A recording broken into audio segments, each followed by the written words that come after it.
Gaur sustraia saioa oso modu gozoan zabalduko dugu. Bizkarra gozotegiak bi trufa mota atera dituta, sagardo trufa eta txakolin trufa. Trufa ekoizleekin eta egileekin izan gara. Arkautin elikagaien enpresak zuzentzeko programa aurreratua aurkeztuko dizuegu. Programak diplomak banatu zituen parte hartzaileen artean. Karrantzan amaituko dugu. Alejandrak eta Manuelek Sarobe etxaldea erakutsi digute. Duela 5 urte jarri zuten martxan, eta etxaldearen zutabeetako bat abereen ongizatea da.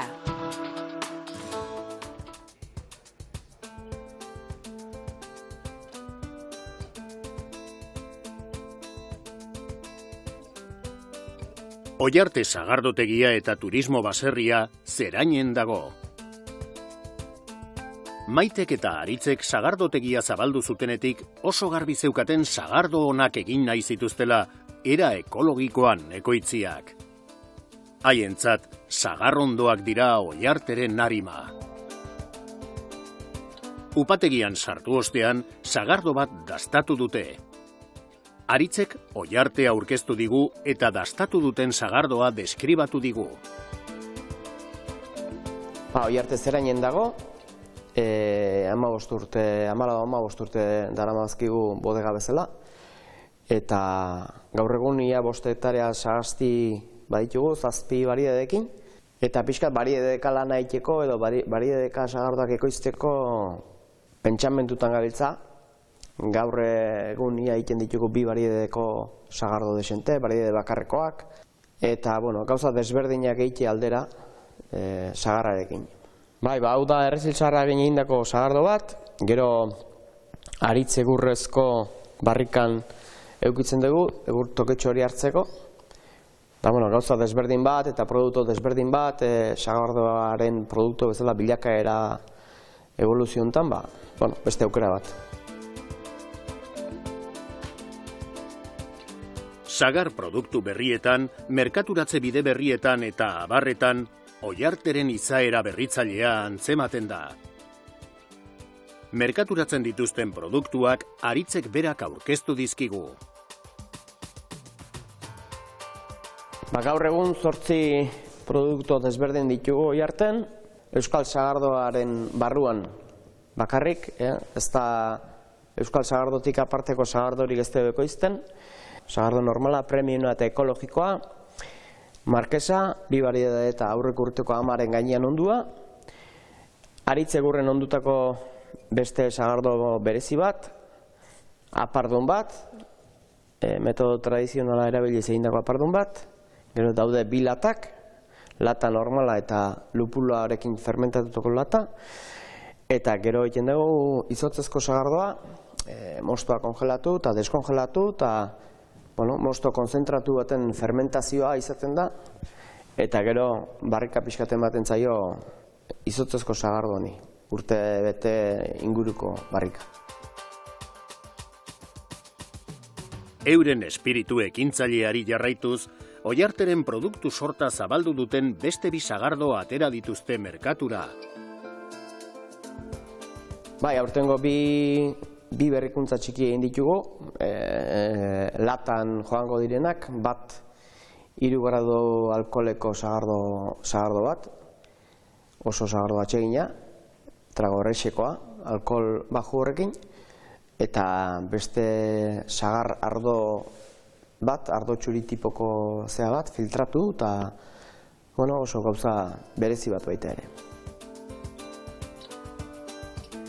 Bizkarra gozotegiaren eskutik, azken buruko berri bat gehitu diote sagardotegiko menuari. Sagardo trufak. Euskal sagardoa erabiliz egindako trufak dira. Saio batzuk eginda gero, sagardo zaporea duten trufak lortu dituzte. Sagardoa produktu bezala pixka bat balorean jartzeko saiakera hauetan gabiltza, jatorri deituraren sortzetik honea, ari horri helduz, aurten Bizkarra panaderia etorri zan Usansolotik, eta eskaini zigun sagardo trufa batzuk egitea, guk jartzen diogu sagardoa, beak estraktoa ateratzen dio, eta horrekin trufa egitea. eta, bueno, sagardo trufarekin batea, sagardotegiko menuan gazta, Idiazabal gazta nola eskaintzen dan, Idiazabal gaztaekin egindako trufak ere gure jatetxean aukeran izaten die. Trufa hauek egiteko, Oiarteko izarra aukeratu dute. Markesa sagardoa. Sagardo markesa pixka bat gure etxeko produktu izarra izanik, bera aukeratu dugu sagardo trufa hauek egiteko, hori alde batetik, eta gero, dauken gorputz eta daukan volumen horrekatik, estraktoa ere ondo ateratzen zaio trufak egiteko, eta kalidade hobegoko trufak lortzen die olako sagardo batekin. Orain, Galdakao aldera joko dugu, Erdiko etxe txakolindegia ezagutzeko. Turismo baserria ere bada. Lezaman duen upategian ekoizten du bere txakolina. Andonik eta Terek duela 40 urte zabaldu zuten, eta duela urte gutxi haien alaba Oianek hartu zien erreleboa. Gu Erdiko etxe txakolingilea gara, gure upategie Lezaman kokatute dau, Lezama Bizkaian, eta bodega txikitxo gara, bodega txikitxo eta familiarra. Nire gurasoak hasi ziren esplotazio honegaz, eta orain nik jarraitzen dut esplotazioagaz, eta euren artean eta gure artean jarraitzen dugu lanean, eta gaur egun 3 txakoli mota egiten duguz, txakoli zurie, gorrie eta baltza. Tere eta Andoni gogor aritu dira Erdiko etxea aurrera atera nahian, eta Oiane harro dago proiektuari jarraipena emateaz.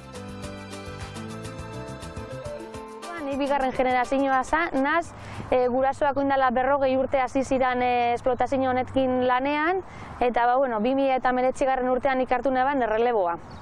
Beraiek azkenean, joango dire pizkanaka gure deuri izten joan, eta nik hartu dut erreleboa posteko izen aldala, ze beraiek azkenean hainbeste urte inostean itxi deurien lan hau izteak bepena ematen zosten, eta erabaki neban aurrera jarraitzea, beraiek ere hor jarraitzen dute, baina ni nago esplotazio honen buru momentu honetan.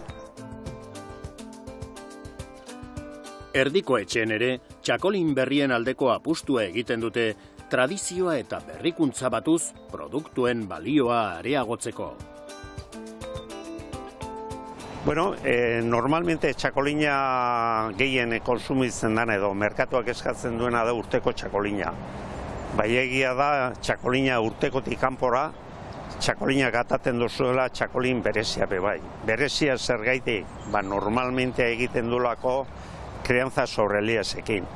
Eta horre txakolina gataten dugu berezi bezala, ja hori denominazioan emoten duzko kontraetiketa bereziak kata pasatzen duenean. Bistan denez, dagoeneko inausita dagoen lurzati hau ondo zainduta dago. Horren atzean lan handia dago, noski. Lurzatia txukun zaintzeko hartaldetxo baten laguntza dute. Ikusten duzuen moduen, hau da gure partzeletako bat, hemen Galdakon gaude, eta ikusten duzuen moduan, guztetan jaku gauzak garbi eta txukin izatea, asko mantentzen dugu belarra ondo moztuta egitea, azkenean guretzako hau jardin bat izango basa moduan dekogu, moztu egiten dugu, alan dabe, dugu zarditxo batzuk, belarra berai jateko eta garbiago izateko. Oiarteren kasuan bezala, Bizkarraren eskutik txakolin trufa bat atera dute Bizkaiko txakolina erabiliz. Urte luzez aritu dira lanean, produktu ideala aurkitu arte. Idea sortu zen Eduardo Bizkarrak, proposatu zeuen, edo gure zeuen sabore tradizionala kontutan eukinda, txakolinsko trufa bat sortzea. Eta guk txakolin egiten gendunez, proposatu jakun ia prest bagaude txakolinsko trufa bat egitea. hasiera batean hartu gendun txakolinaren likido hori eta nahastu gendun trufaren osagai desberdinekin, batez ere txokolatearekin, eta gertatzen zana zen txokolateak txakolinaren likido hori tapatzen zeuela. Eta zeukan sabore askorik. Orduan egon ginen hor froga eta frogak egiten, teknaliarekin hasi ginen, eta gero destilaria hatzarekin. Eta destilaria hatzak honekin, beraiekin zutena zen txakolinaren estrakto bat atara, eta olio esentzialak, eta horrekin lortu gendun txakolinezko trufa egitea.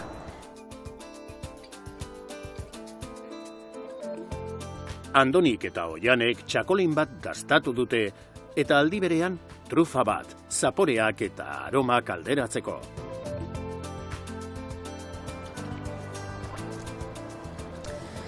Lehenik eta behin ikusiko dugu txakoline, bai? Ikusiko dugu zelako kolorea dekon. Ikusten dugu kolore argi bat dekola, hori argitxo bat dekola, eta garbi dagoela. Orain joango dugu sudurrera. Usainduko dugu. Ikusten dugu fruta desberdinak edo etortzen direla usainera. Eta orain azkenik, dastatuko dugu. Eta orain probatuko dugu, egindako trufak, txakolinarekin egindako trufak. Benetan badeko txakolinaren sabore apurtxo bat, gozo daujateko, probatu benetan Erdiko etxe Bizkarrarekin egindako trufak, benetan gustatu jatzu ez eta. Usansoloko Bizkarra okindegi eta gozotegiak 1957an zabaldu zituen ateak, eta gaur egun familiako 3. eta 4. belaunaldiak ari dira lanean. Haren tamaina gorabera, Bizkarrak ez du bere artisau izaera galdu. Adibidez, ore ama erabiltzen dute ogi guztietan. Euskolabel izenpean ateratzen dituzten ogietan, haien artisau famaaren nabariagoa da.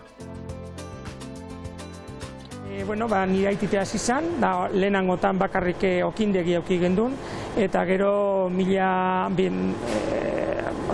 gutxi gora bera 89an hasi ginen gozotegiarekin. Biek batera, gaur egun gauz euskal produktuak apurbet, pasteria aldetik eta ogien aldetik garrantzi gehiago emon, hasi gara be ogi aldetik antxinako egiten zen moduan ogia, masa madrek da horrek da oin ganera gabiz euskal label ogia egiten, eta pasteria aldetik edo gozoteki aldetik ameko produktoreekin hasi gara behar egiten, eta horrekin azkenengo momentetan gauz ameko produktuarekin indarra gehiago emonten. Duela zenbait urte, Euskal Trufak izeneko proiektua jarri zuten martxan. Gaztainak, Iriazabal gazta eta Arabako olioa erabiliz denbora luzea daramate trufak merkaturatzen.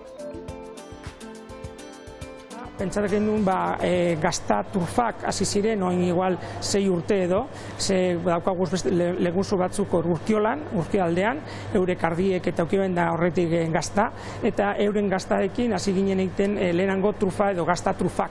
Eta, hortik ja sortu zen ideia orioa begiten, Arabako oriogaz, eta holan sortu zen ideia eitea olako euskal trufak, holan minen dugu izena, ze hasi ginen lehenengo produktoreekin behar egiten horre produktuak lortzeko. Atera dituzten azken trufa motak patxaran eta karpi trufak dira, biak hatxa destilategiarenak. Eta horrez gain, gaur ikusi ditugun biak, txakolin trufak eta sagardo trufak. Erdiko etxarekin txakolinagaz egin gendun txakolina trufak, eta horbe sortu zen ideia sagardorekin egitea. Horretarako hasi ginen Oiarte zerein dauen zideria batekin edo sagardotegi batekin berba egiten, eta eurekin beharra eta eurek ekarri eben bere sagardoa markesa.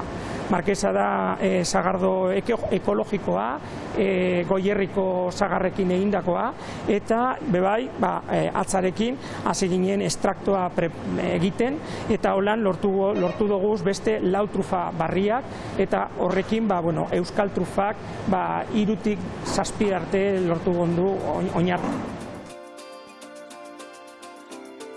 Javier Laderas dugu Bizkarrako gozogile maisua. Mauka bat erabiliz, erretilu batean gurinezko bolatxoak uzten ditu, sagardo esentziadunak batzuk eta txakolin esentziadunak besteak. Gero, hotzera eramaten ditu txokolateak kristalizatu dadin. Txokolatezko bainu batez amaitzen da prozesua. Javier bakarrik utzi dugu sagardo eta txakolin trufak egiteko lan metodikoan murgilduta. Proiektu hau oso ekimen interesgarria da lehen sektoreko artisau produktuak sustatzeko. Horri esker, sagardoa eta txakolina trufen ezaugarri ikoniko bihurtu dira.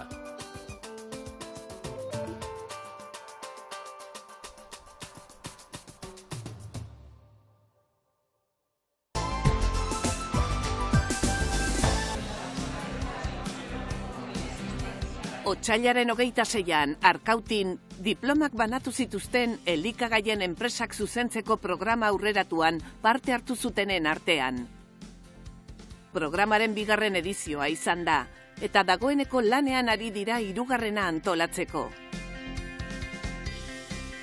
Eusko Jaurlaritza, Basque Food Clusterra, ASI, Bilboko Ganbera eta ESIG Negozio Eskola dira ekimenaren bultzatzaileak. Arrate Jauregi Beitia, Baikeko estrategia zuzendariak hitzaldia egin zuen, adimen artifiziala Euskadin erronkak eta aukerak izenpean. Programan parte hartzen duten gehienak enpresa txikiak izaten dira. Enpresariak zuzendaritza kontuetan trebatzeko tresna lagungarria da, bai orainaldiari begira, bai etorkizunari begira. Ikastaroaren helburua, enpresen premia espezifikoei erantzutea da. Nekazaritza elikagaien sektorean lan egiten duten profesionalek etorkizuneko erronkei aurre egin diezaieten. Eraginkorragoak eta lehiakorragoak izan daitezen eta urrunago irits daitezen. Programa honek nekazaritza elikagaien sektoreko enpresen kudeaketa indartu eta lehiakortasuna hobetzen du.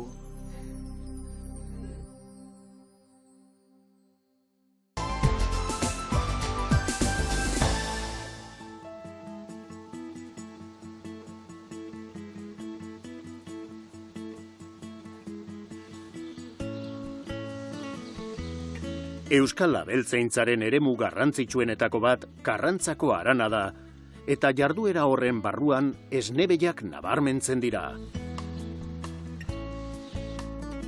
Otidez auzoan, Manuel eta Alejandra gazteek sarobe etxaldea jarri zuten martxan 2020an. Eta gaur egun, eurak ez ezik beste 2 lagun ari dira lanean bertan. Ukuluak 2 atal ditu, behi gazteen atala eta behi veteranoen atala. Batzuen eta besteen elikadura desberdina da eta gainera abere zaharren nagusitasuna ekiditen dute. Ugaltzeko instalazioak beste ukulu batean daude, hemendik gertu. Alejandrak saroberen sorrera kontatu digu. Sarobe 2020an sortu zen. Obrak pandemia baino lehentxeago hasi genituen. Dena atzeratu zen pixka bat, eta 2020ko azaroan hasi ginen lehen robota erabiltzen. Hemen izan zineten lehen aldian, eskuz jezten genuela uste dut, pegar batekin. Guk beste ustiategi batzuetarako lan egiten genuen, eta geure bizi proiektua sortzea erabaki genuen. Azken batean hau bizi modu bata. 5 urtetan, abeltzaintzak bilakaera handia izan du eta ez du etenik. Gaur egun, 90 behi jezten dituzte eta tamaina ideala dute helmuga. 120 abelburu. Sarobe sortu zenean, gure lantaldeak etxaldea bisitatu zuen. Aurrera egin dugu. Lehenengo aldiz izan zinetenean, oraindik eskuz jesten genuen. Gaur egun berriz, 2 robotak martxan ditugu. Gora egin dugu. Abereen kopurua bikoiztu egin dugu. Eta oraindik pixka bat gehiago hazi behar dugu. Baina une honetan, egonkortze fasean gaude. Saroben, abereen ongizatea da garrantzitsuena. Etxalde honetako zutabe handienetako bat da.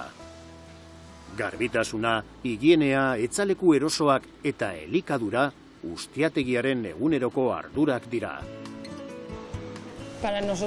Guretzat ongizatea giltzarri da.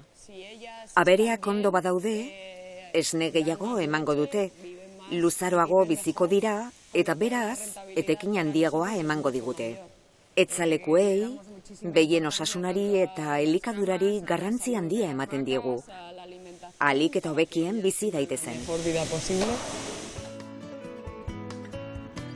Sarobek eroskiri saltzen dio esnea. Bildu ondoren, lakteos karrantza lantegian ontziratzen dute. Guztira, Araneko 52 esne ustiategi batu dira esnea eroskiri saltzeko. Euskadiko mendebaldearen bihotzean ekoizten duten eta lan egiten duten ustiategi txikiak dira. Esnea, zorionez, karrantzan bertan saltzen dugu. Eroskirentzat ontziratzen den esnea da. Araneko esne etxalde ia guztiak daude bertan. Handiak zein txikiak. Esnea eraldatzeko prozesua hemen bertan egiten da. Eta hori ere abantaila handia da. Produktu hobea eta jasangarria lortzen baita.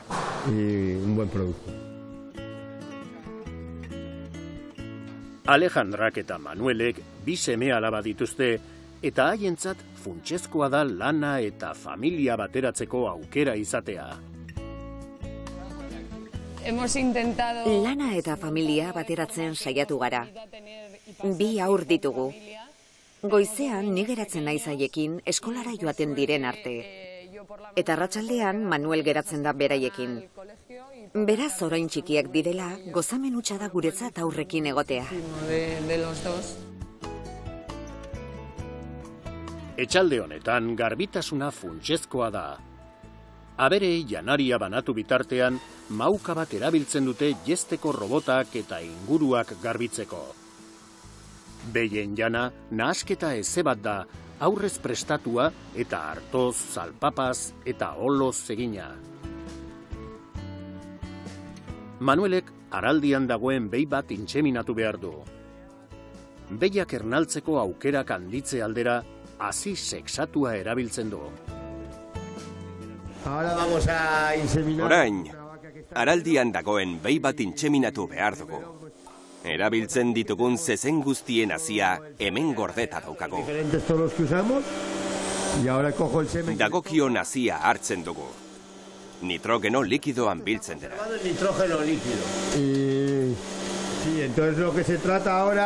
Hazia, injektore honekin aplikatzen da. Agatxoa pixka bat berotuko dugu. Hazia desizoztu ondoren, talka termikorik gerta ez dadin, zorroan sartu aurretik. 15 eta 30 segundu artean itxarongo dugu. Desizoztu arte. Hau, hazi sexatua da. Txalen 90%, emeak izan daitezen pentsatua dago. Intseminatu behar dugun behia hau da. Hazia baginatik sartzen dugu.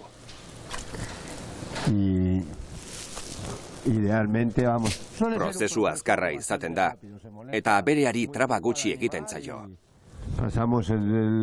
Umetoki lepoa igaro, umetokira bertara iritsi, eta hazia bertan uzten dugu. Ahí se deposita el semen. Esne ustiategietan hobekuntza genetikoa funtsezkoa da, eta Sarobe ez da salbuespena. Bueno, para nosotros es uno de los pilares... Gure etxaldearen zutabeetako bat da. Horri esker, gure behiak etekintsuago eta emankorragoak dira, eta luzaroago bizi dira. Ezaugarri genetikoak hobetuta, etekinak eta eraginkortasuna handitu egiten dira. En nuestras explotaciones. Datuak aztertu ondoren, jesteko robotak ematen duen informazioak araldian dauden behiak identifikatzen laguntzen die. Tenemos un sistema de detección de celos por... Araldiak detektatzeko sistema bat daukagu. Robotak araldian egon daitezkeen aberen analitikak egiten ditu. Eta araldian egoteari utzi baino 42 ordu lehenago, mezu bat bidaltzen digu. Oso eraginkorra da. Ernaldurik daudenak ere detektatzen ditu. Dena den, 2-3 astean behin, albaitari bat etortzen da eta ekografiak egiten dizkie.